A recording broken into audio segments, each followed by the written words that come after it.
तुम्हें कैसा लगेगा ये सुन के अगर मैं कहूँ कि ये तुम्हारे पास आईआईटी जाने के लिए एक आखिरी अटेम्प्ट है। मैंने बहुत सारे स्टूडेंट्स से बात की जेन अटेम्प्ट के बाद, एंड उससे मुझे ये तो समझ में आ गया कि 60 से 70% स्टूडेंट्स का जेन अटेम्प्ट बहुत अच्छा नहीं गया है। कुछ कुछ की तो कट ऑफ भी क्लियर नहीं हो रही है, एंड अप्रैल अटेम्प्ट ही वो अब चांस बचा है, वो भी लास्ट चांस, जिसमें अगर अच्छे से परफॉर्म नहीं किया, जिसमें 200 180 के आसपास मार्क्स अगर नहीं लाए, एनआईटी सिक्योर कर ही नहीं पाओगे। एंड उसके बाद एक और बड़ा माइलस्टोन है जेईई एडवांस का। अगर अप्रैल अटेम्प्ट नहीं क्लियर कर पाए तो आईआईटी जाने की सीट फॉर श्योर खोदोगे। बट यहाँ पे सबसे बड़ी एक जो प्रॉब्लम बीच में आके खड़ी है वो है तुम्हारे बोर्ड्स के एग्जाम।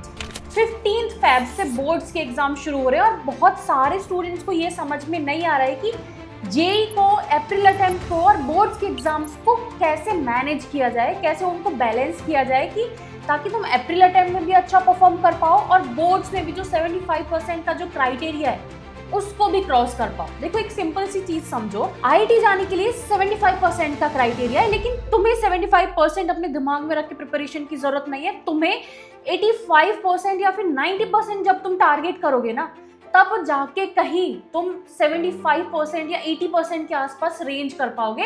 और उससे ज्यादा अगर ला पाते हो तो इससे बेस्ट चीज तो कोई हो ही नहीं सकती है। वेल, तुम्हें एक चीज बता दो, तुम इसके भी कैपेबल हो। यस, अभी भी जो टाइम बचा है उस टाइम में बोर्ड्स में 85% 90% मार्क्स ला पाना पॉसिबल है। तुमको बस समझ में आना चाहिए कि बोर्ड्स के लिए किस टाइम पे प्रिपरेशन करना है एंड अप्रैल अटेम्प्ट पे किस टाइम के लिए प्रिपरेशन करना है। देखो तुम्हारे पास टाइम ऑलरेडी बहुत कम है और इस टाइम पे तुम गलत डिसीजन लेके अपना टाइम वेस्ट नहीं कर सकते।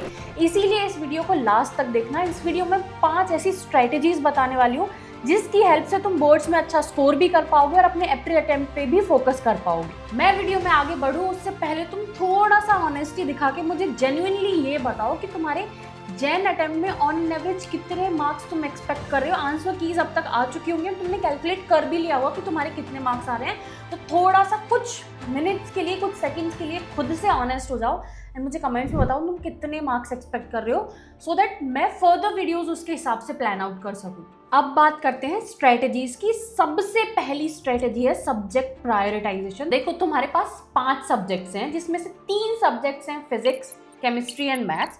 चौथा तुम्हारे पास इंग्लिश होगा। 5वां कुछ के पास कंप्यूटर साइंस हो सकता है, फिजिकल एजुकेशन हो सकता है, हिंदी हो सकता है, कुछ भी हो सकता है, और कुछ के पास 6 सब्जेक्ट भी हो सकता है। एंड तुम्हें डिसाइड करना है कि इन 5 सब्जेक्ट्स में से तुम्हें किस पे ज्यादा फोकस करना है। देखो तुम जेईई के स्टूडेंट हो तो बट ऑब्वियस ही चीज है कि फिजिक्स, केमिस्ट्री, मैथ्स, इन तीनों सब्जेक्ट्स का ऑलमोस्ट 60-70% सिलेबस तो तुम्हें बहुत अच्छे से आता होगा। तुम्हारे सारे कॉन्सेप्ट्स क्लियर होंगे एंड इसी से तुम्हें एक बहुत बड़ा फायदा होने वाला है। तुमने अब तक जो भी जेईई के लिए पढ़ा है वो बोर्ड्स में काम आने वाला है। तो उसके अलावा फिजिक्स, केमिस्ट्री एंड मैथ्स के अलावा 2 जो सब्जेक्ट्स बचते हैं, उन 2 सब्जेक्ट्स पे तुम्हें सबसे ज्यादा फोकस करने की जरूरत है। एक तो हो गया इंग्लिश एंड दूसरा हो गया तुम्हारा एडिशनल सब्जेक्ट। अब यहीं पे बहुत सारे बच्चे बहुत बड़ी गलती कर देते हैं। उनको लगता है कि उनको फिजिक्स, केमिस्ट्री, मैथ्स बहुत अच्छे से आती है, इंग्लिश और एडिशनल सब्जेक्ट वो छोड़ देते हैं। लेकिन तुम ये क्यों भूल जाते हो कि तुम्हारा जो 12th का क्यूमुलेटिव परसेंटेज बनता है उसमें इन दोनों सब्जेक्ट्स का भी कॉन्ट्रीब्यूशन होता है। तो अगर इन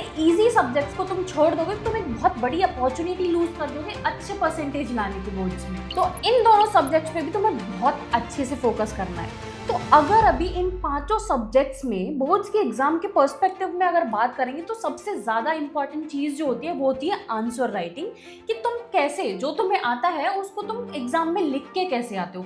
अगर तुम उसको ठीक से प्रेजेंट कर पाते हो, जो पूछा गया है वही लिख के आते हो, तो तुम्हारे पूरे मार्क्स इजीली पॉसिबल है। लेकिन एक जेईई वाला जो बच्चा होता है ना, वो यहीं पे स्ट्रगल करता है। जेईई में एमसीक्यूज आते हैं, शॉर्टकट लगा के हम एमसीक्यूज सॉल्व कर देते हैं, टिक मार्क लगा देते हैं। लेकिन बोर्ड्स में आपको एक एक चीज, एक एक डेरिवेशन एकदम स्टेप बाय स्टेप करनी होती है एंड उसी के मार्क्स होते हैं। इसका एक बहुत ही सिंपल सा फंडा है, तुम जितने भी क्वेश्चंस प्रैक्टिस करोगे, जितने भी, चाहे वो एनसीईआरटी हो गई, चाहे वो पीवाईक्यूज हो गए या फिर कोई और सैम्पल पेपर हो गए, तुम्हें ये कोशिश करनी है कि तुमको उस एग्जाम को पूरा डिटेल में लिख के प्रैक्टिस करना है। अगर उस क्वेश्चन में 5 पॉइंट्स पूछे ना तो तुम 5 पॉइंट्स लिखने की प्रैक्टिस करो। 3 मत लिखो, 4 मत लिखो, एंड मैथ्स के केसेस में एकदम स्टेप बाय स्टेप कैलकुलेशन दिखाओ, तभी जाके तुम्हें पूरे मार्क्स मिलेंगे। अब आते हैं स्ट्रेटेजी नंबर 2 पे, जो कि है टाइम टेबल। बहुत ही ज़्यादा इंपॉर्टेंट है। मैं इतना एम्फेसाइज इसलिए कर रही हूँ क्योंकि टाइम बहुत कम है, तुमने इसको इफेक्टिवली यूटिलाइज नहीं किया, इसको स्ट्रेटेजाइज नहीं किया, तो ये पानी की तरह बहता चला जाएगा और तुम बाद में रिग्रेट करते बैठोगे। बोर्ड्स भी हैं, जेई भी है, दोनों चीज़ें साथ साथ हैं। दोनों के बारे में बताती हूँ कैसे तुम उनको मैनेज कर सकते हो। बोर्ड्स के लिए जिस दिन तुम्हारा एग्जाम है उससे 2-3 दिन पहले अगर तुम रिवीजन करना स्टार्ट करते हो, क्वेश्चन प्रैक्टिस करना स्टार्ट करते हो, तुम इजीली अच्छे मार्क्स ला सकते हो। यार बोर्ड्स के एग्जाम में इतनी सिंपल सी चीज़ है, जिस दिन तुम्हारा बोर्ड का एग्जाम है उससे 2-3 दिन पहले तुम अपने सारे कॉन्सेप्ट्स रिवाइज करो, जितने ज़्यादा हो सके उतने ज़्यादा आंसर राइटिंग प्रैक्टिस करो। उसके अलावा तुम्हें जितना ज़्यादा टाइम है बचा हुआ वो सारा जेई की प्रिपरेशन के साइड पे देना है। इफ़ यू वांट कि अप्रैल अटेम्प्ट के लिए भी एक स्ट्रेटेजी वीडियो बना देनी चाहिए कि बचे हुए दिन में तुमको कैसे अप्रैल अटेम्प्ट के लिए प्रिपेयर करना है, तो उसके लिए भी मुझे कमेंट्स में बता देना, I will make a video on that also. And इस टाइम टेबल में बिल्कुल भी कंफ्यूज नहीं रहना है, तुम्हें बिल्कुल क्लियर आइडिया होना चाहिए। एक दिन पहले ही रात को बैठ के डिसाइड कर लो कि तुम्हें अगले दिन, आने वाले दिन के तुम्हें 14 से 15 घंटे क्या क्या करना है, कौन सा सब्जेक्ट पढ़ना है, कहाँ से क्वेश्चन प्रैक्टिस करने, सारी चीज़ों की क्लैरिटी तुम्हें एक रात पहले होनी चाहिए।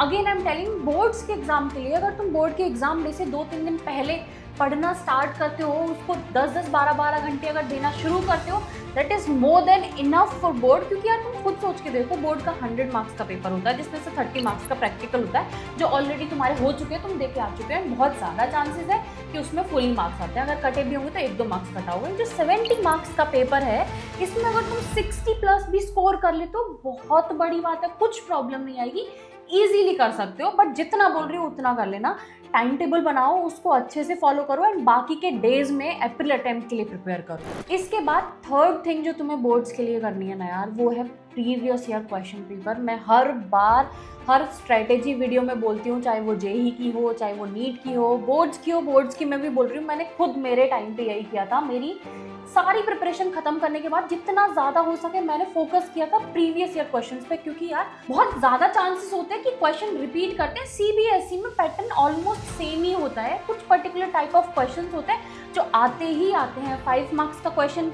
एक पर्टिकुलर कॉन्सेप्ट में से आना है तो वो उधर से ही आएगा। तो प्रीवियस ईयर अगर तुम सॉल्व कर लोगे ना, तुम्हारा कॉन्फिडेंस एकदम मैक्स पे पहुंच जाएगा, तुम्हारे कॉन्सेप्ट्स क्लियर है, तुम्हें आंसर राइटिंग की प्रैक्टिस करनी है पीवाईक्यूज के थ्रू। तो ट्राई करना हर एक सब्जेक्ट के कम से कम पिछले 2-3 साल के पीवाईक्यूज ले लेना, ऑनलाइन तुम्हें मिल जाएंगे, एंड वहाँ से उनको एकदम अच्छे से प्रैक्टिस करना है। प्रैक्टिस भी प्रॉपर नोटबुक में करना है, रफ नोटबुक में ऐसा नहीं कि आधी कैलकुलेशन करके छोड़ दी, नहीं, तुम्हें उसको as a real exam consider करके अटेम्प्ट करना है। प्रॉपर टाइमिंग लगाओ, चेयर टेबल पे बैठो एंड उसको अच्छे से स्टेप बाय स्टेप सॉल्व करो, एज इफ उसके ही मार्क्स आपके बोर्ड्स के मार्क्स होने वाले हैं, तभी जाके बोर्ड्स में मार्क्स आएंगे। इसके बाद नेक्स्ट जो स्ट्रेटेजी आती है वो आती है study smart and not hard.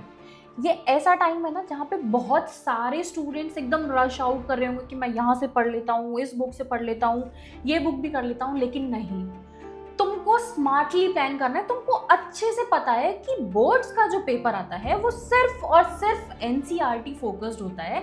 NCERT में तुम्हें सारे कॉन्सेप्ट तो बहुत अच्छे से आते हैं, जरूरत ही नहीं है तुमको 10 डिफरेंट रेफरेंस बुक्स पढ़ने की। तुम्हें पता है पेपर एनसीईआरटी से आता है, प्रीवियस ईयर क्वेश्चन पेपर से तुमने पैटर्न समझ लिया है, उस पैटर्न को समझ के अपनी प्रिपरेशन को प्लान करो। ऐसे टॉपिक्स फाइंड आउट करो जो जेई में तुम्हारे वीक पॉइंट रहे हैं, जहाँ पे तुम्हें क्लियर आइडिया नहीं रहता है और वो बोर्ड पॉइंट ऑफ व्यू से जरूरी है, उसमें ज्यादा मार्क्स के क्वेश्चंस आते हैं, एंड फिर उस पर भी फोकस करना शुरू करो। ये छोटी छोटी चीजें अगर तुमने ये समझ ली और इन पे वर्क अपॉन कर लिया तो यार तुम एकदम मास्टर हो। मैं तुमको बोल रही हूँ, तुम बहुत ईजिली अच्छे मार्क्स लेके आ पाओगे बोर्ड्स में। इसके बाद जो नेक्स्ट सबसे ज़्यादा, जो भी मैंने बताया वो सबसे ज़्यादा इम्पॉर्टेंट है योर हेल्थ। तुम्हारी हेल्थ अगर ख़राब हो गई ना, ये वो वाला टाइम यार जिसका तुम 1 मिनट भी बर्बाद नहीं कर सकते। इतना क्रूशियल टाइम है। तुम्हारे बोर्ड्स की एग्जाम है जिसका 75% क्राइटेरिया लगने वाला है, तुम्हारा अप्रैल अटेम्प्ट है जिससे बेसिस पर तुम एक एनआईटी सिक्योर कर पाओगे, उसके बाद तुम्हारा आईआईटी का एग्जाम है। तो ये टाइम में तुम रिस्क ले ही नहीं सकते, तुम्हारे पास ऑप्शन नहीं है। वेदर ऑलरेडी बहुत चेंज हो रहा है, प्लीज़ खुद की तबीयत का ध्यान रखो। बाहर का खाना बिल्कुल मत खाओ, बहुत लोगों को फूड पॉइजनिंग हो जाती है, हॉस्पिटलाइज होते हैं, महीने निकल जाते हैं यार। तो ये छोटी छोटी चीज़ें हैं, इनका तुम ध्यान रखो। एंड प्लीज ऐसा कुछ भी मत करो जिसका तुम्हारी हेल्थ पे इफेक्ट पड़े। It could be your sleep, it could be your food, your physical activity, जो भी चीजें हैं, कुछ भी ऐसा मत करो जिससे तुम्हारे प्रिपरेशन पे, तुम्हारी हेल्थ पे फर्क पड़े, क्योंकि ये बहुत ही सैड मोमेंट हो जाएगा। क्योंकि ये प्रिपरेशन का एकदम पीक चल रहा है, तुमने अब तक जो किया था ठीक है, लेकिन यार अभी एकदम से स्प्रिंट शुरू हो गई है, इसमें तो तुम्हें कैसे भी करके भागना पड़ेगा, दौड़ना पड़ेगा। तो उसके लिए हेल्थ तो अच्छी होनी जरूरी है, फॉर श्योर अच्छी होनी जरूरी है। एंड इन सब के बाद एक और जो पॉइंट आता है वो आता है मोटिवेशन एंड कंसिस्टेंसी। देखो मोटिवेशन है ना यार, परमानेंट नहीं होता है, मोटिवेशन टेम्पररी होता है। लेकिन मोटिवेशन ऐसी चीज़ है कि तुम्हें एटलीस्ट बिस्तर से निकाल के खड़ा कर देगी। हाँ भाई, अगर तुम्हारे दिमाग में आता है ना कि तुमको IIT जाना है, तुम बिस्तर से खड़े होकर पढ़ने तो लग जाओगे, लेकिन कितने घंटे तक पढ़ पाओगे, कितने दिन तक उसी फ्रीक्वेंसी से पढ़ पाओगे, ये डिसाइड करता है कंसिस्टेंसी। इस दुनिया में जितने भी बड़े बड़े लोग हुए हैं, जितने भी बड़े बड़े IITians हुए हैं, जो भी IITian जिनसे तुम मिलते हो ना, उन्होंने सबने ये चीज़ करी है कि वो अपनी मेहनत के साथ कंसिस्टेंटली खड़े रहे हैं, तब जाके वो एक IITian बने। तो कुछ भी हो जाए, तुम्हें कंसिस्टेंसी ब्रेक नहीं करनी है। हाँ, मैं तुमको नहीं बोल रही कि तुम हर दिन 12-14 घंटे ही पढ़ो, किसी दिन 10 घंटे पढ़ लोगे तो कुछ नहीं होगा, लेकिन पढ़ना है। ऐसा नहीं है कि तुम 4 घंटे पढ़ रहे हो, फिर अगले दिन मुझे मोटिवेशन आया कि मैं तो 16 घंटे पढ़ूंगा, फिर अगले दिन 2 घंटे पे आ गए। इससे तुम्हारी कंसिस्टेंसी ब्रेक होगी और जो तुम आउटपुट एक्सपेक्ट कर रहे हो वो आउटपुट कभी आ ही नहीं पाएगा। तो प्लीज़ यार, प्लीज़, मैं पर्सनली तुमको रिक्वेस्ट कर रही हूँ ना, ये कंसिस्टेंसी और मोटिवेशन तुम्हारे लाइफ के हर फेज में ज़रूरी होता है। एंड ये वही फेज़ है, ये वही फेज़ अभी चल रहा है, एकदम मेन वाला, जिसमें अगर तुम मोटिवेटेड रह के, एकदम कंसिस्टेंट रह के अगर मेहनत करते हो, पढ़ाई करते हो, क्वेश्चन सॉल्व करते हो, मॉक टेस्ट देते हो, सब कुछ अच्छे से करते हो, तो फॉर श्योर तुम्हारा IIT भी होगा, तुम्हारे बोर्ड्स में अच्छे मार्क्स भी आएंगे, एंड तुम अपने पेरेंट्स को प्राउड भी फील करवा पाओगे। तो यार that was it for this video. मैंने बहुत सारी चीज़ें तुमको अच्छे से बता दी हैं। होप तुम्हें एक क्लियर आइडिया लग गया होगा कि तुम अपनी बोर्ड्स और एप्रिल अटेम्प्ट की प्रिपरेशन को कैसे मैनेज कर सकते हो। अगर तुम्हारे कोई भी डाउट्स रह गए हों इसके बावजूद भी, because I can completely understand कि सारे स्टूडेंट्स की सिचुएशन एकदम डिफरेंट होती है, हर कोई सेम पेज पे नहीं होता है। तो अगर तुम्हारे पर्सनली कुछ डाउट्स हैं तो वो कमेंट्स में जाके तुम पूछ सकते हो, मैं वो सारे कमेंट्स जाके चेकआउट करके वहाँ पे रिप्लाई कर दूँगी। I wish you all the best for your boards exam and April attempt also. I wish कि तुम April attempt में 200+, 250+ बहुत अच्छे अच्छे मार्क्स लेकर आओ, एंड yes, for sure उसके लिए मेहनत भी करनी पड़ेगी। All the best.